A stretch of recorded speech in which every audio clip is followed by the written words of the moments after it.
time. So I think we should get started. So good afternoon, everybody. Good late afternoon. It's a great pleasure to be beaming to you wherever you are at the moment. And I just wanted to start briefly by quickly introducing myself, just take the opportunity to introduce myself and my organization and what we're doing today before I talk to our guest and we get him involved and let him explain everything that he's been doing. But obviously most of you know me and who we are, but if you don't, my name's Lyndon Worrell. I'm founder and managing director of Legacy Ventures. And we are an organization who work with many of the world's leading business schools, designing immersions to different parts of the world. So we're working around 40 destinations globally at the moment. And we put together programs that essentially introduce business school students to the nuances of doing business in each of these different destinations. So very much themed around specialized topics or the specific nature of that destination. But our trips are quite wide ranging and obviously we've developed quite expertise doing this over the last 10 or so years. Many of you have worked with us over this period. So today, what we're doing, or what we have been doing since actually the pandemic broke out back in February, and all travel essentially was shut down. We've been searching through our content around the world and talking to our various kinds of partners and people that we work with, and putting onto a virtual platform whomever we can, to give something back and tell our people in our community and our network what's happening out there in different parts of the world. And today is a very special occasion because we've done this webinar quite a few times with different countries in mind, different themes. So we haven't done something on South Africa specifically, and for obvious reasons, I'm very kind of pleased to do something on South Africa, and I'm very pleased to have the gentleman that I'm going to introduce in a second here. But I want to introduce him formally. I want to introduce Marlon Parker formally because I've known him for many, many years, and I think his organization has had quite a significant impact on, I'd say, literally thousands of business school students that we've taken to South Africa.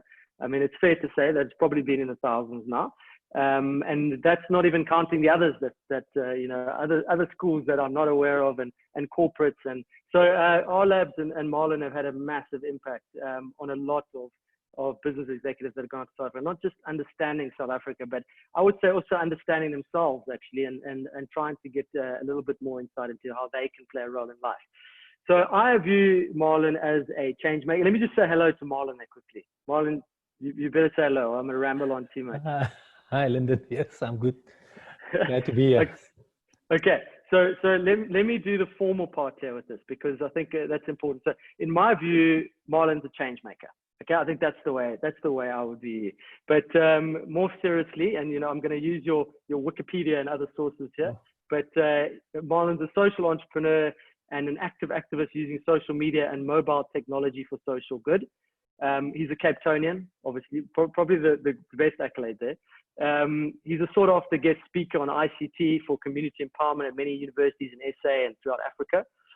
He's produced several research papers of significance. He's a World Economic Forum Global Youth Leader and named by the Mail and Guardian as one of 300 young South Africans you have to take to lunch. That's brilliant. Okay. He was elected as an Ashoka Fellow in 2014. And he's the founder of various other organizations, including Jamex, which you can maybe explain to us, which is very successful. You can explain to us later. But most importantly, he's the founder of RLabs, Reconstruction Living Labs, which is the focus of our topic today. And I think RLabs goes back to 2008. It's a bold organization, and in some respects, it's a revolution. Now, I want to talk too much more, other than to say that we use this subject line for the webinar as making hope contagious.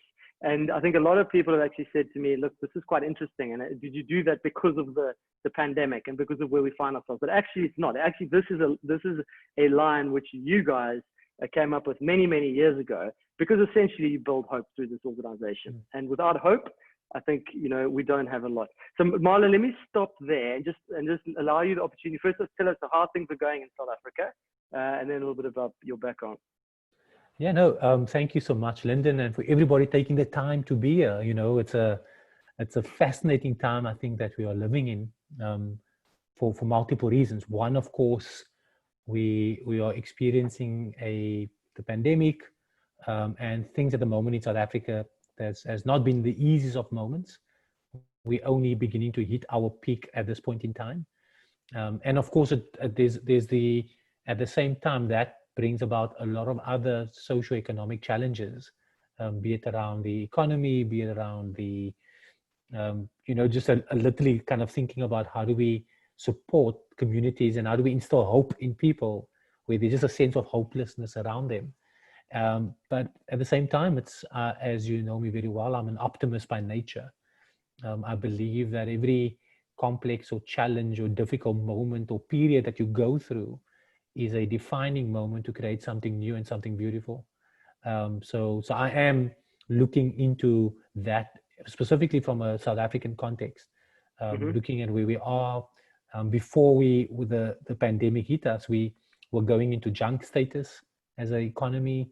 There were all kinds of other complexities and challenges from a governance perspective, from a business perspective.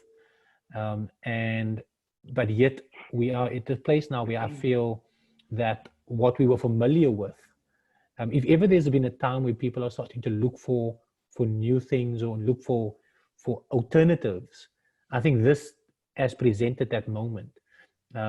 We've seen, of course, COVID being a huge driver of digital adoption across government levels, across all sectors. All of a sudden it becomes easier because that's what we've been trying to promote and encourage people for a very long time. But it took this period to really cultivate and accelerate digital adoption in many places. But very excited to be here. And awesome. I think for me, it's an opportunity again, with yourself and everybody else that's listening, to really begin to look at what are the opportunity of hope that we can unlock in this time of crisis. Yeah, no, that's fantastic. And I think we all appreciate that digital movement has accelerated tremendously over this time. And, it's fascinating. We can come to it later, but I know some of your colleagues told me already that, you've adopted WhatsApp as a platform for essentially delivering a lot of your programs.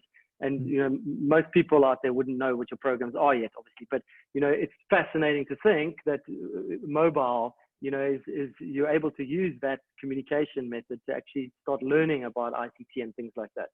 Because, we have to realize that in South Africa, most people might not all have computers at home, access to internet at home, but they have phones. I think that would, and they have WhatsApp and social media. So everybody's got that. Marlon, can you tell us a little bit about your background now? Because I know you've got a good story, and all good entrepreneurs have a good story, and we'd love to hear your story. Yeah, so I mean, my journey, and I like starting from the beginning, so you must bear with me for this one. So my story started with a young lady who was in love. She felt that she was with the one that she was meant to be with, a soulmate, and then she fell pregnant. And at that time, what her soulmate then told her, he said, listen, you have to make a decision. You can either keep this baby and lose me, or get rid of this child and I will stay. And fortunately for me, my mother decided to keep the baby. And that was my introduction into the world, where I was born when my biological father wanted nothing to do with me. In a time when there was apartheid, for those of you that know South African history, in a family that I believe was living in a peri-urban or urban poor scenario. My mother was the youngest of 4 siblings, and no one completed school. So it was very kind of economically, it was tough. And everything around her told her, you should not keep this baby, you should abort this child. But somehow she felt at that moment that she wanted to give hope for this baby. So that's how I was born. My mom was, I think she was 6.5 months pregnant when I decided to come out, because I didn't want to wait for 9 months, because I thought, hey, if she's going to change her mind. So I was born prematurely. The doctors told my mother, this child is not going to grow properly. He's going to have learning disabilities, and all the reasons why she made a wrong decision. But yet she still persevered. She still had hope. And fast track. So growing up on the Cape Flats, which is a part of Cape Town, where there's a lot of socio-economic challenges. We have huge social ills such as youth unemployment, under-resourced schools or educational infrastructure at times. But more so, we have a lot of problems around when it comes to gangs and substance abuse and drug abuse. So growing up within that kind of setting was very different, because you sometimes think that your future is determined from where you come from, but your past or your current circumstances don't have to determine your destiny. And growing up on the Cape Flats with a single mom, single parent home, where things were very tough. Eventually, I ended up completing school, but I didn't quite know what I wanted to do. Because nobody in my family has ever completed school, so it was a new experience for all of us. And at that moment in time, I then thought, well, I needed to go and work because I had to help the family. And the only job that I could find was I had to go and push a shopping cart, like a trolley. So people would give me tips, and that I would then use to contribute and help the family. But that was not my dream. We all have dreams that we aspire to, things that we want to achieve, and some of our dreams are extremely amazing. And I had a very simple dream. My dream was simply, I want to have a job where I wear a shirt and a tie. That was it. Because in my view, when people wear shirts and ties, they are very important people, right? And that was the dream. That was the ultimate dream for me. And pushing a shopping cart, a trolley, didn't really work out if I wear a shirt and a tie. It just didn't work. And I was doing this for about 2 years. I remember, and each time every day I would go and I would push this trolley, I would push the shopping cart, because I needed to help the family. And by then I had other siblings that came along. But the main thing for me was still this dream that I had. And I remember one day hearing that there was an opportunity, that someone said, there's an opportunity to work in an office. And when I heard the word office, I got so excited, because immediately I thought, whoa, I can wear a shirt and a tie. So I applied for the job. I got shortlisted because I knew the person that was doing the interviews. So I thought, man, I've got connections, and, it's about who you know. And I was so confident that I was going to get this job, Lyndon. I don't know if you've ever felt that level of confidence, man, I've got it. I know what you're saying. Yeah. Just like, this is it. And this level, I had that confidence that I went to buy myself a white shirt and the brightest red tie you've ever seen in your life, because I really wanted people to see me wherever I go, right? Because this was it. And I remember, you need to understand, nobody in my community goes to work wearing shirts or ties or suits. It's not a normal occurrence. Yeah. So for me, this was kind of breaking boundaries. And I was so confident I was going to get the job that I bought me that. Went to find out if I was shortlisted. And I made a promise to myself, if I don't get this job, then I'm going to go and study something. That was it. And I didn't know what I was going to go and study, if I had to go and study, but it was a promise I made. And when I got there, they told me, Marlon, sorry, we're going to go with the other person and not you. And I already used some of my little savings that I had to buy the shirt and the tie. And I remember leaving that place very heartbroken. I'm like, why is it happening to me? And as I was walking, a lady stops me that I know, and she asked me, why am I looking so sad? Where am I going? And I told her, no, I'm going to go and study something. And she works as a waitress. And when she heard that I wanted to go and study, she says, you know what, Marlon, if you want to go and study something, go and study it. And I'm like, no, I'm going to study. You're right. I'm going to study. She says, no, man, do it. And I was like, what is it? And she says, it's information technology. I've never heard of information technology in my whole life, because I've not seen a computer before. But she said, and I asked her, what is this information technology?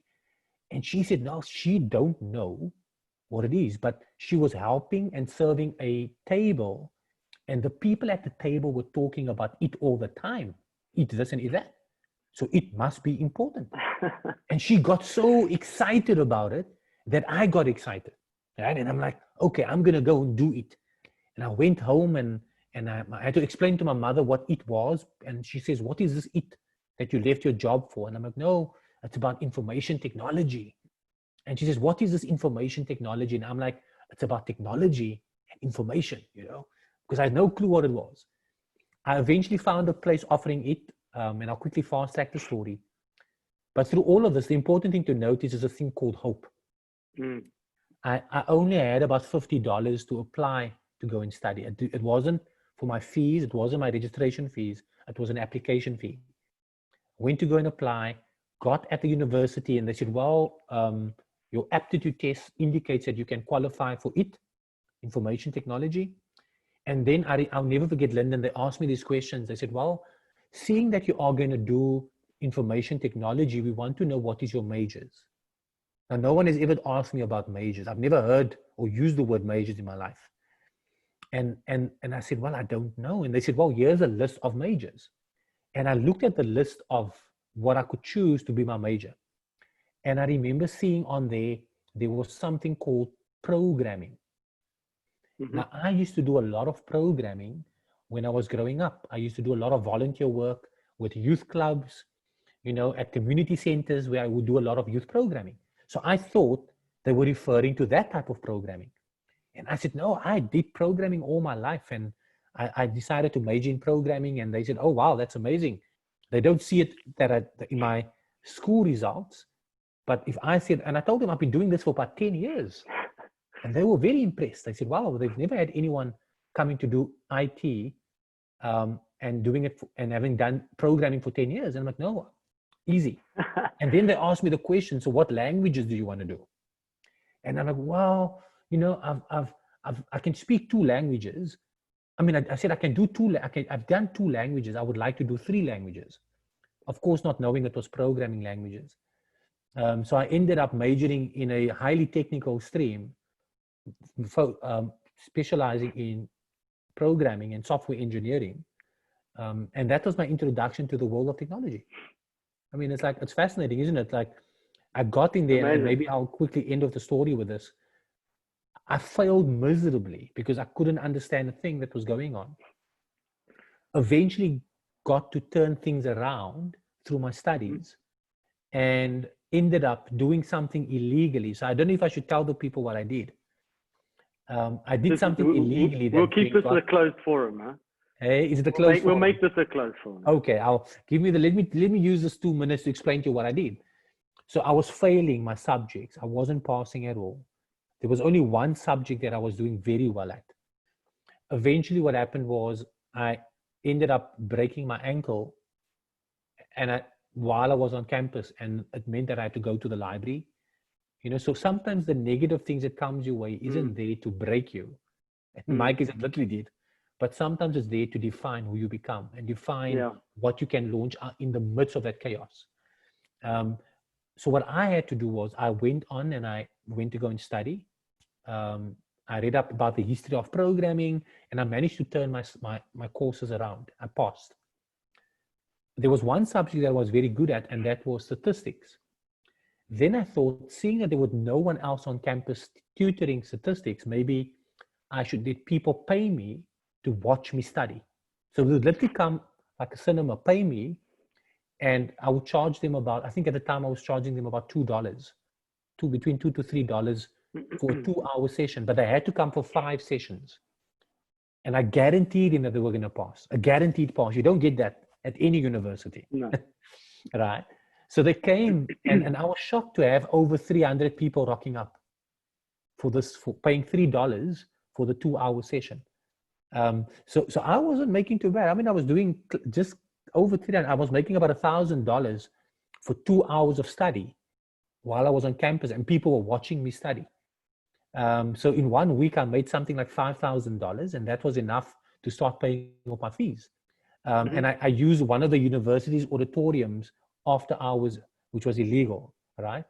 And eventually, I think I did it twice, paid off my fees, and then the university found out what I was doing, and they stopped me. They said, I'm not allowed to go and do that. if I want to become a qualified tutor, I need to go through a proper process.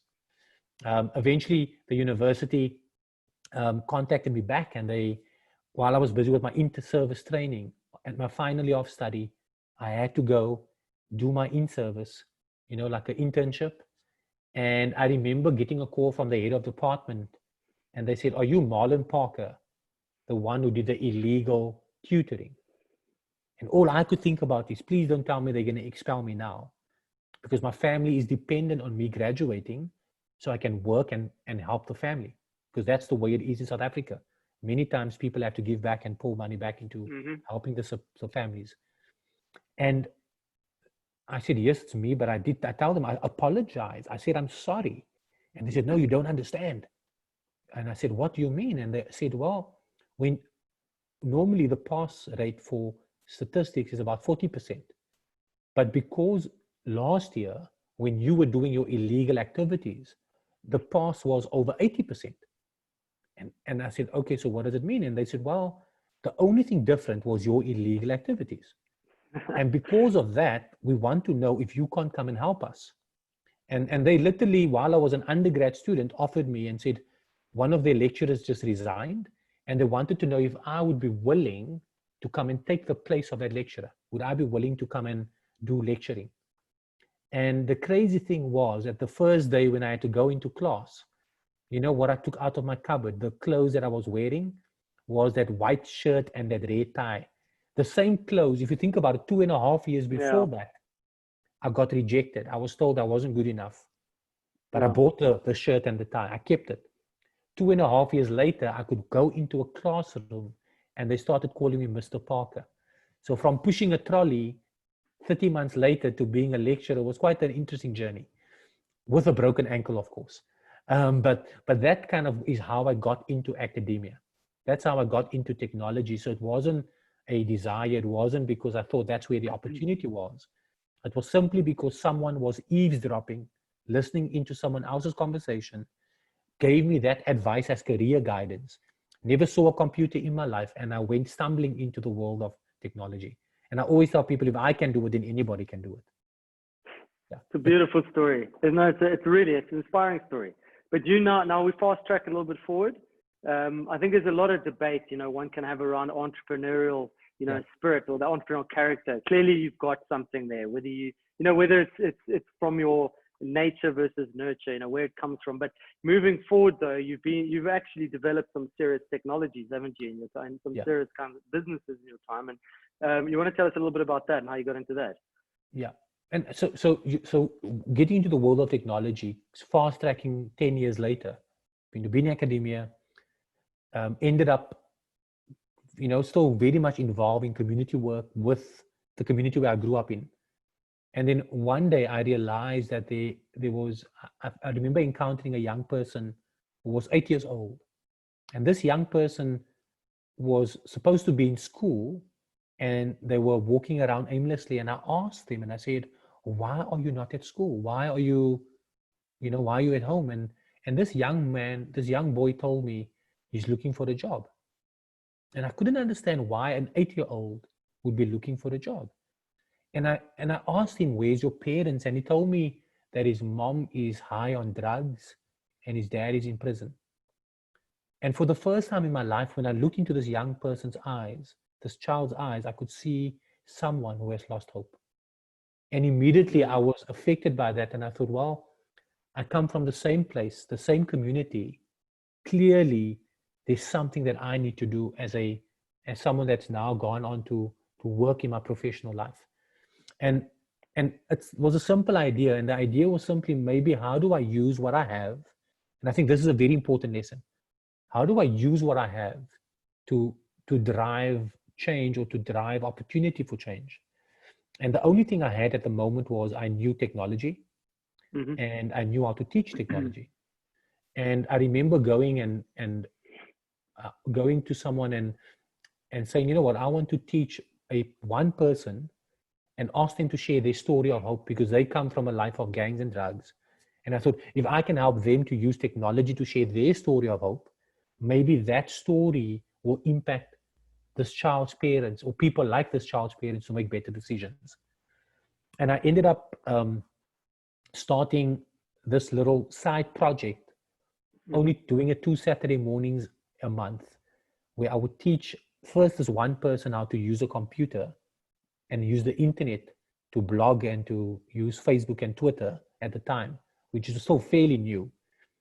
He was under the impression I'm giving him free computer classes. So he then went and told all his friends to come in for free computer classes. Now, who do you think are the friends of an ex-gang member and an ex-drug dealer? They're very like for like, right? So I had a group of 14 young men and women that comes from the most unlikeliest of places.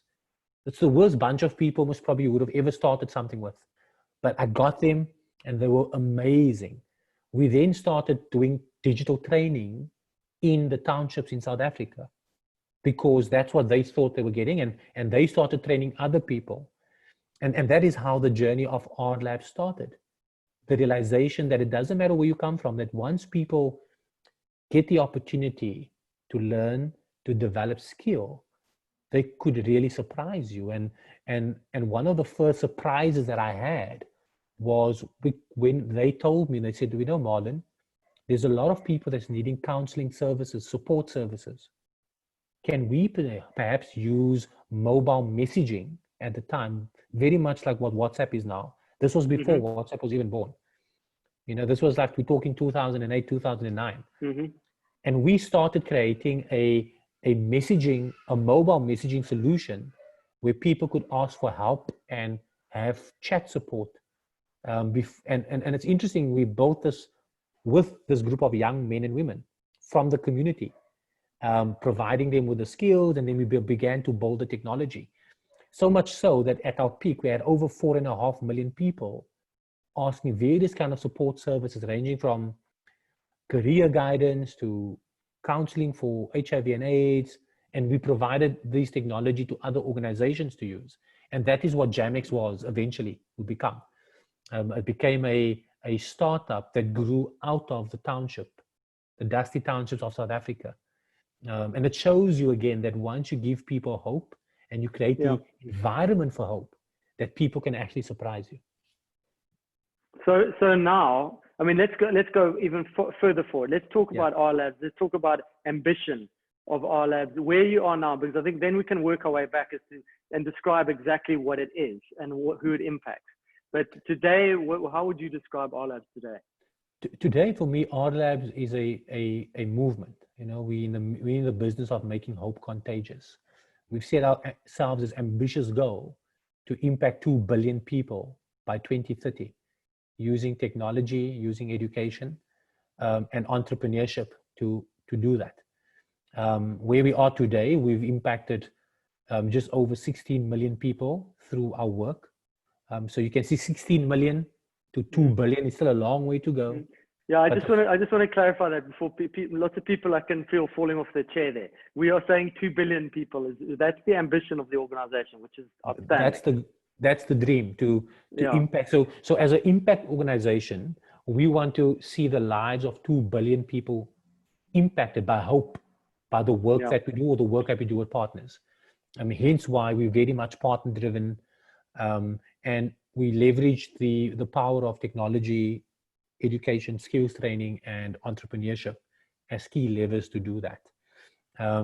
And of course, many people say, but that's and bearing in mind, we're based in the townships of South Africa. That's where we are doing it from. Thus far, we've managed to expand into 23 countries, the work that we do.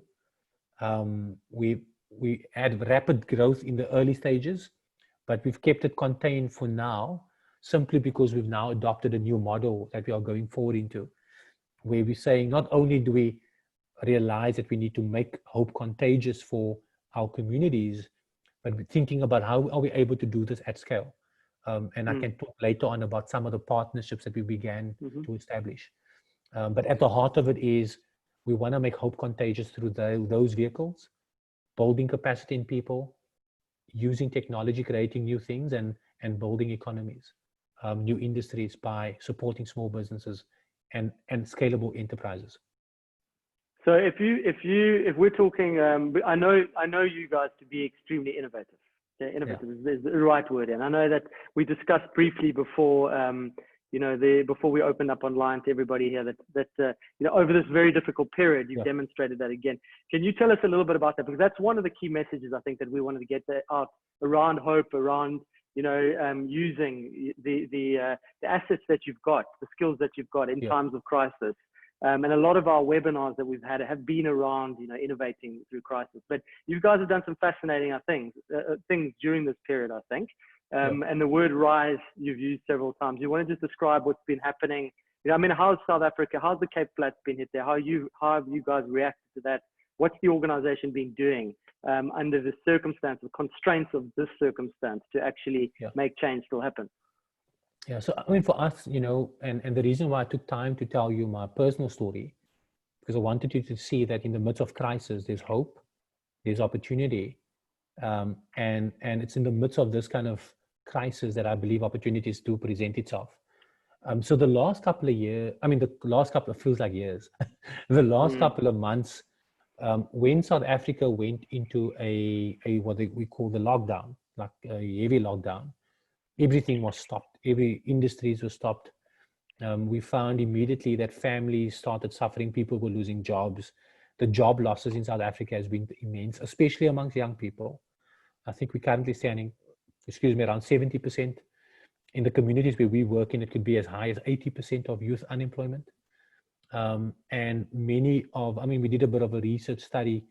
If we looked at the top 3 things that people were worried about, it was food, hunger. It was the fact that they're not able to survive economically. And thirdly, it wasn't even at the time the pandemic and the cause of COVID, what it could cause to their health. It was largely around food security. It was addressing the hunger issues and the fact that their family is not going to survive this extended period of what we call lockdown. So because of that, what we then did, and maybe for you to understand in a nutshell what RLabs does, there's kind of 3 main areas where we focus on. One, we provide skills programs for people, generally through blended learning approaches. People would come into our beautiful physical spaces, they have an experience of learning, and then we connect them with both skill, and we try and connect them with jobs or economic opportunities or self-employment opportunities. That, of course, has come to a standstill because we were unable to do that. Businesses were not absorbing people. The second thing what RLabs does, we use the skills and the people in our communities, and we look at how do we use hope as a catalyst for innovation. So we build new innovations, be it new technologies, new programs, new systems. And the third thing that we do is we support small businesses and scalable enterprise development, the work that we do. So during this time, we immediately realized that because we were unable to do the skills that we would do in our communities, we had to reimagine how do we deliver skills programs. So of course it's easy. We could say, well, we could go use Zoom. There's a whole lot of learning management systems that we can quickly set up. But the challenge we face in South Africa is data costs are still very expensive. Connectivity is expensive. People might not have reliable connectivity. In order for someone to participate in a 1-hour Zoom call will cost them easily, will cost them something around on average $3 to $5, depending on how many people is on the call. Now imagine paying $3 to $5 for that Zoom call, whereas your family are suffering from a food shortage, and with the average wage or household income before lockdown being anything around, you're looking at about $300. Asking the family to spend a substantial amount of that just for you to be able to learn with no guarantee afterwards is quite a tough ask. So immediately what we started looking at, we looked at what do people have in their hands immediately. And that then got us to realize that most people were using WhatsApp as a communication tool. Our team went and they redesigned a lot of our courses. I think we redesigned about 12 or 15 courses purely that's delivered via WhatsApp. And that's how we did it. So we started experimenting.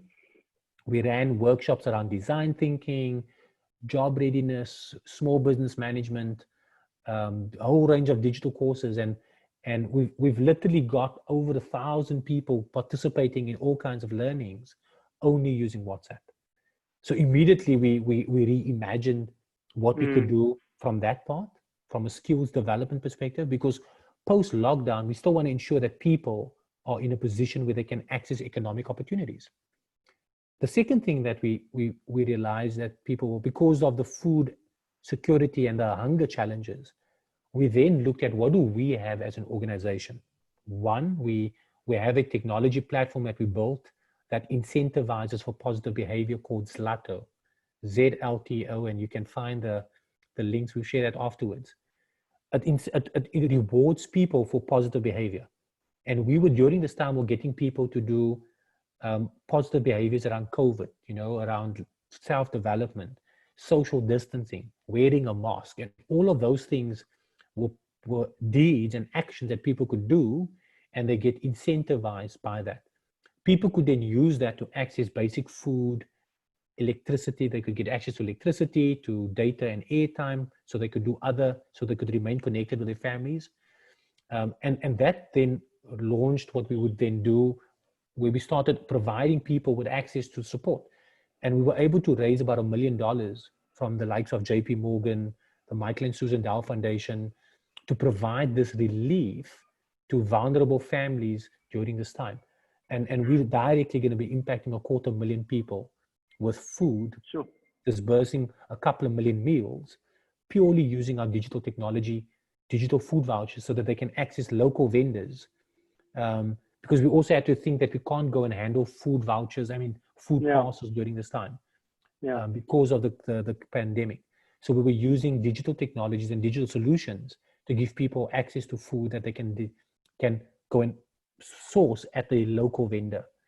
So that showed you how we address the problem around hunger. And then I think one of the other things that I'm very proud of during this, it's 120 days that South Africa has been in lockdown. Mm-hmm. So what we did was we reimagined our skills programs. Now we've trained over 20,000 people in 120 days. Okay, number one.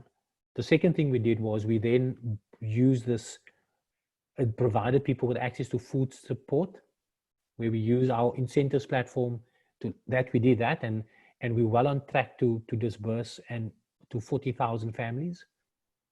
So that's what we're currently doing, and that will still run for another 10 weeks. And interestingly, at the same time, we had some of our team that started working with partners like UNICEF, where we launched a youth marketplace where young people on the continent can access, build a digital CV, do things in their communities, and they can access support in partnership with UNICEF. We had about 80,000 people participating in a COVID challenge on that platform. It's called Yoma. The website is yoma.africa. And we did that during the lockdown. And then, as I told Lyndon earlier, we also launched, because people were now in need around managing their financial services and financial support, we then realized we needed to build financial support tools. So we launched our fintech technology with one of, now when I say we, it's a community member from the community who has the idea, and RLabs support them in that journey and then help them to launch it and bring it to life. We launched that about a week ago in partnership with one of the large banks. So it's been a crazy time, but this pandemic and this period had allowed us to look at what are the immediate needs that we can address, and where do we see ourselves going post-COVID, so that we can begin to develop the skills and the solutions that can address that in a sustainable way. So that's some of the things that we were doing.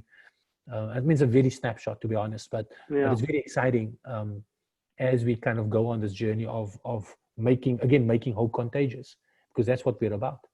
Yeah, that is fantastic. And as a South African, I got to applaud you for that work, because it's brilliant. I keep thinking, if there were 100 or 1,000 Marlon Parkers out there, we have a significantly different potential, issues or challenges in South Africa. And I think if everybody could do something along the lines of what you're doing, it'd be amazing. But I just want to talk quickly, because I don't think a lot of people necessarily understand how you've actually expanded internationally.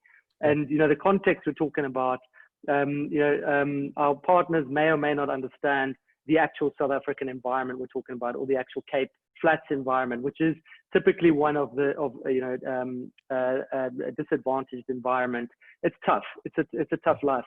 The reality is, though, you actually expanded outside of there significantly. It's a global movement, global organization, and there are many parts of the world, including Austin, Texas, right? Is that one of them? Waco, Texas. Waco, Texas. I mean, Yeah. you guys have actually pushed well out of any kind of just developing context, and are actually, developing your services in communities that you might not imagine. Do you want to talk us through what that's been like and where you are now? Yeah, I mean, the interesting thing about when you're on a mission of, in our case, for us, wherever there's hope needed, we feel that's an opportunity to expand. And it just so happened that very early on, we realized that there's other countries and certain communities, even in developed nations, as we would call it, where people are suffering or people are in need of support, especially those that are underserved or marginalized communities. And we started expanding our work firstly across the continent in Africa. In East Africa, we've got a very strong hub there in Tanzania. We're doing some work in Nigeria, in Uganda, in Ethiopia, and so forth. I mean, it's just a multiple range of countries. And the partnerships that came about was largely through organizations or other entities that said, you know what, parts of what you do can actually work in our context, and we want to replicate that model in our context. And all what we would do is we would then work with the local partner, develop them, provide skills, and of course, we also encourage them to come and visit us in Cape Town.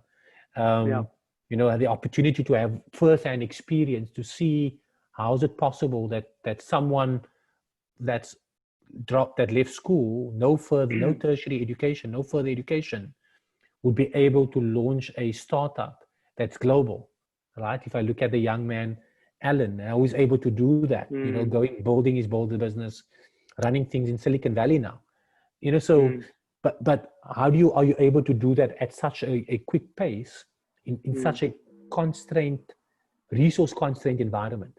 And I think the opportunity that's now, and it's interesting, even during this time, more and more people are now asking us, don't we want to come and expand and work with them in their areas or their regions? Because all of a sudden we are resource constrained. So we've got 10 years experience in working in resource constrained environments. And all of a sudden it becomes an advantage in this time. I mean, who would have thought? So that has kind of led us to a lot of expansion, a lot of collaborations with partnerships, like I mentioned, with the likes of UNICEF. We did extensive work with a lot of development agencies like USAID, did some work with DFID in the UK, GIZ in Germany, the Finnish Foreign Ministry that helped us expand into about 6 countries because they wanted to do there's a huge shift around you looking at what development really means, specifically from a sustainability perspective. So that has kind of been how the journey has been for us, but it's always working with local people that can own it locally, and we provide the support for them, and exchanging. I mean, we use, for example, ideas that come from other countries. This created this new network of support and exchanges that we now currently experience. So coming back to Cape Town, coming back to your actual, let's call it the mothership here, because what you're actually talking about, it strikes me.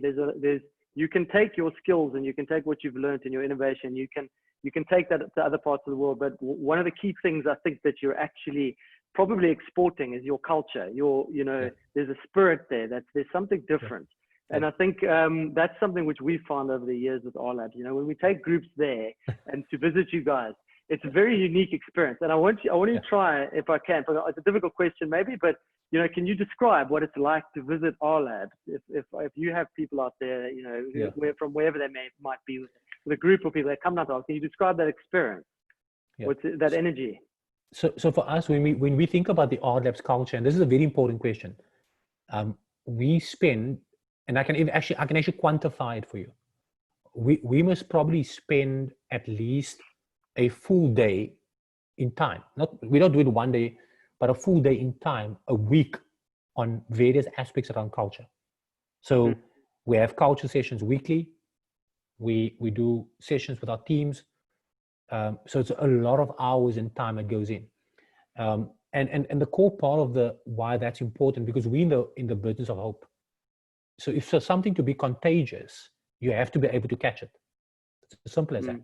So when anybody, and it's not just, I mean, it's anyone, even someone from our community, someone that feels downtrodden, someone that feels hope is lost, when they walk into the RLabs space, the first thing that you experience, you're going to meet someone that is going to look at you, speak to you as if they've waited for you all their life. So just imagine walking into a place that people are so happy to see you, and it's authentic happiness. Yeah. Like you can ask Lyndon, like we're really happy. Like it's such a happiness. Like we're so happy that you are here, right? And people go out of their way to, number one, make you feel that you belong. And where that comes from, because we've realized that in many places, especially in business, sometimes you feel like an imposter. You feel like you don't belong. But when you go to a place where you feel you belong, immediately it opens up the opportunity for you to create and to innovate.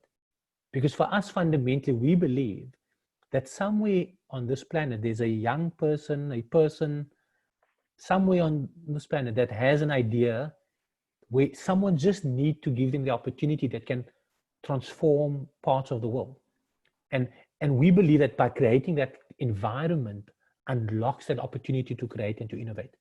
So we do use hope as a catalyst for innovation, because hope, in my belief, is it gives you an expectation, right? It gives you a certainty today and an expectation in tomorrow. That's what it is. And when you come into the RLab experience, one, there's the vibrancy of the people around it. Two, our spaces always have bright colors and there's art. You would see something behind me as well. There's different kinds of, there's always art around the space, because we believe that art and aesthetic does something to you. Visuals, it does change you, the way you perceive things. And then of course we make sure that there's freshly brewed coffee. The smell of a place. Some cook sisters, I don't know whether. It's the cook sisters. So that's kind of like how do I explain? It's kind of like a authentic, locally authentic donut. And that's our secret weapon. I'm telling you this because I believe no one else is going to listen to this. It's a closed loop. Whenever I want to close a deal, people, there's always that secret. So it's something that you can only find on the Cape Flats, proper Cape Malay cook sisters. It's a donut. It's the best thing you've ever tasted. It's worth a trip to come to Cape Town. And it's interesting. So we create this environment, this space, this energy that you feel you belong, where you feel that you've known the person, even though you've just met them, you feel like you've known them all your life, and when that person talks to you about their dreams and their aspirations, it's a very aspirational place, as Lyndon can attest to that. You would have a young person that dropped out of school that dreams they want to achieve and do this. This young girl, the one that I gave you the example, a couple of months ago, she had this dream of building a fintech company. She's got no financial background. And we just said, yes, we're going to do it. And now one of the biggest banks are backing her platform. So we will go through the great lengths to do that. And there's a few things one of the key things around RLabs, whatever we do, we always lead with love. We always lead with love, because when you lead with love, it means that you are willing to change things so that someone else feels they have a place where they belong. So those are kind of some of the things that we do intentionally. And when you talk to any one of our teams, you hear the same language. They speak the same language. No, I can testify to that. It's quite special. Let me just ask. We're running out of time now. I just want to ask you a little bit about yourself, your drive, your ambition. Okay, you're obviously you have quite a few accolades to your name already. You've done a lot, right? What is it that gives your drive as an entrepreneur here? This ambition to create 2 billion. If I'm bringing to you a group of business school students, a lot of the questions we get along the way there is going to be, about yourself. It's about how does Marlon kind of get out of bed with the energy every day to keep driving this forward and growing this? And where do you get that from? How would you describe it back to them? For me, the energy comes down back from what the mission is, and that's about making hope contagious. And always, every day, I get encouraged, I get a message, I see someone's life that's been changed because of the work that we've done. It might be in a small way, it can be in a big way. And I think that becomes the fuel of it. At the same time, every day we speak to our teams, they all came into our doors have lost hope. And I experienced that. I have the opportunity to speak to them on a daily basis, seeing how the young people that's at RLabs, who works for RLabs now, how their lives have changed. And I think that has really kind of been a true driver of hope. And it's like, that's why I started the story right in the beginning. It took one person who was willing to believe and give hope to me, even when it seemed like all hope was lost. And I always believe that there's someone else that just needs that opportunity of hope that can unlock the world for them, but also for people that is connected to them as well. And I think that's what fuels me. No, it's fantastic. And just finally, the bigger picture here in SA. Okay, I mean, RLabs has a role to play, but are we doing enough? Is there enough taking? I mean, when we look at an entire trip, if we go and study in South Africa for a couple of days, we're looking at transformation. That's what South African society is about, and that's what RLabs plays such a significant role in. But is there enough happening? Obviously you guys are doing a tremendous amount and you're doing some great work. Are there other things happening that, are contributing to this? Are we moving in the right direction? There's always room for improvement and for things to do. I believe in South Africa specifically, we have an opportunity and a watershed moment where we are in, that people that really can drive the change can take that step forward. It's interesting because, as Lyndon would know, generally we wouldn't have a lot of engagement with government. We do some stuff, but not significantly. We've been speaking to the president's office more frequently. So all of a sudden they all come knocking on our doors in wanting to say, so can we partner? Can we learn? And I think that has really been very encouraging for us. But I do believe it's going to take a multitude of people and partnerships to fulfill this. It's not just going to be government or civil society or just business. I think it's going to take that multi-stakeholder approach where everybody comes together, leverage what they have and their positions to drive that. And we're beginning to see that slowly but surely unfolding in South Africa. No, that's brilliant. Look, I think we've gone over our time, man. I could talk to you all day. Okay, and I know people can listen to you all day, but I'd like to encourage actually others to come forth, and I can send your email around if that's okay, and anybody can follow up with you. I know they'll be interested in obviously coming to see you, and obviously we will do what we can to encourage that all the time. You mean a tremendous amount to me personally. I think you've shaped me over the years quite considerably, and I think the organization has too. So we obviously will do everything we can with what means we can to assist you. But for now, I think we hope that things get better in South Africa. We hope that things get better everywhere. I believe the latest I understand in South Africa is that we might look at foreign visitors again from somewhere around mid-October. I'm hoping that happens. And I think things are slowly returning to this new normal concept, which is what we all want. And we want to get back to business. We want RLabs to get, to start functioning again and having your training sessions and start moving. And we're obviously building some new spaces, so people are in for a surprise. I can't wait, Marlon. It's awesome. So I'm going to do everything I can to get people down to you. In the meantime, thank you so much for this chat. We're going to circulate this amongst our community. And, please give my regards to your team down in Cape Town. I hope that everyone's strong. And I hope that, as I say, we get through this soon and we're back to normal. And, I can't wait to come down and see you guys again. So this has been a great pleasure. Thank you, Lyndon. Thank you, everyone, for being here as well. Speak to you soon, Lawrence. Thank you. Bye.